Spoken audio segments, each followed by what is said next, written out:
चला हे बघा, आज नाश्त्याला आहे पनीर पराठा एका साईडला ठेवले, चहामध्ये टाकते आहे मी तूप, मस्त पनीरचा पराठा त्याच्यामध्ये भरलेली स्टफिंग, केलं ह्याला बंद,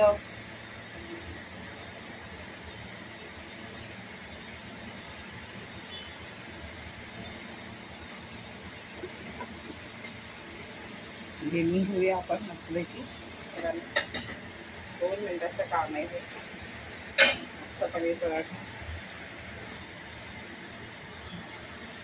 तूप दाखवून झालं पलटून, अगदी सॉफ्ट आहे हा पराठा, अगेन थोडंसं मागे तूप, चाय सुद्धा आपली झालेली आहे,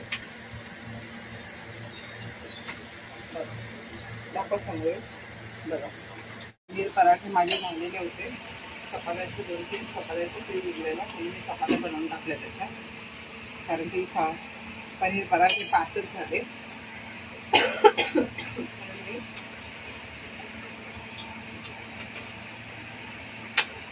बघू शकता तुम्ही, डायरेक्ट चपात्या बनवून टाकल्या, 3-4च चपात्या होत्या, जास्त नव्हत्या, सोलून बनवून टाकल्या.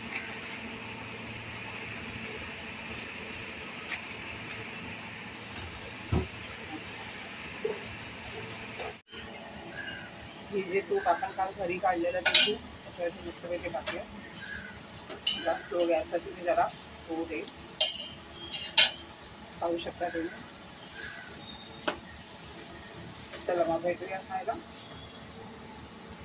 काय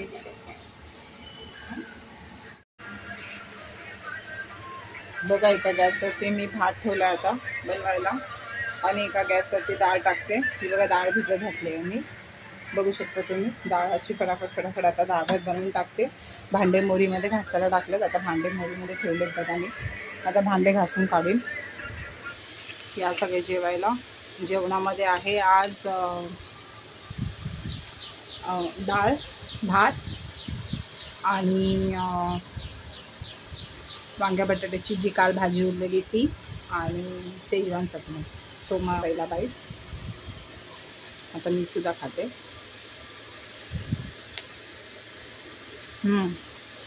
जी डाळ दुपारी बनवलेली ती डाळ आहे. या आम्ही सगळे जेवायला. बघा डाळ किती घट्ट आहे तुम्ही बघू शकता, मस्त. सोबत शेजवान चटणी आहे, वांग्या बटाट्याची भाजी आहे, तरी जे मला खूप छान होते.